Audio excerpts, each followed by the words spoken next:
Sa sobrang strong ng connection niyong dalawa, hindi niya kinaya or hindi niya alam kung paano niya ba i-handle ito. And if you're seeing this message is meant to find you today. Spirit guides wants you to know about this message. With the Tower card, I feel like nagkaroon kayo ng decision na ihinto kung ano yung meron kayo or kusang lumayo yung loob ng person mo sa'yo. For some of you, nireject ka ng tao na to or I'm picking here na hindi ka niya pinili.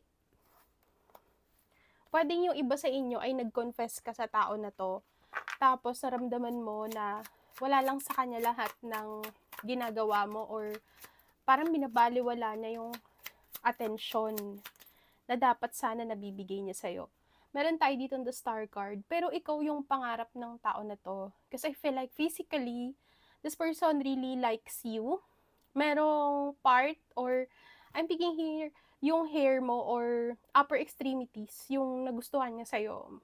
Malamang face or gusto niya sa'yo yung distinct features mo, pwedeng yung smile mo.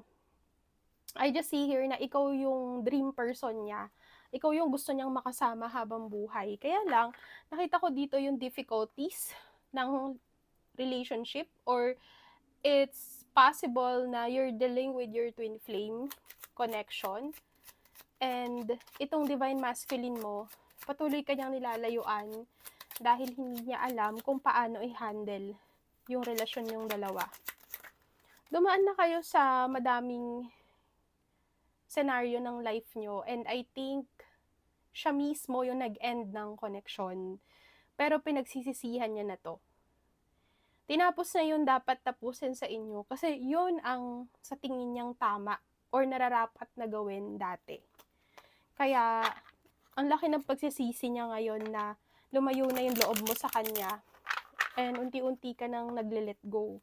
Pero kahit na ganon, umiiyak siya sa gabi at pinapakiramdaman ka niya kasi naniniwala siya na magkakaroon ng light yung connection nyo balang araw.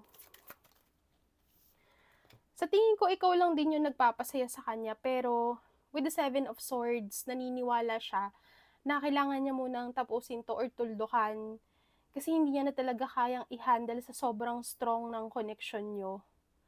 At kahit na nagkaroon siya dito ng isang mabigat na desisyon sa buhay niya, gusto niya pa rin na itama kung ano yung mga mali niyang nagawa sa'yo. With the Empress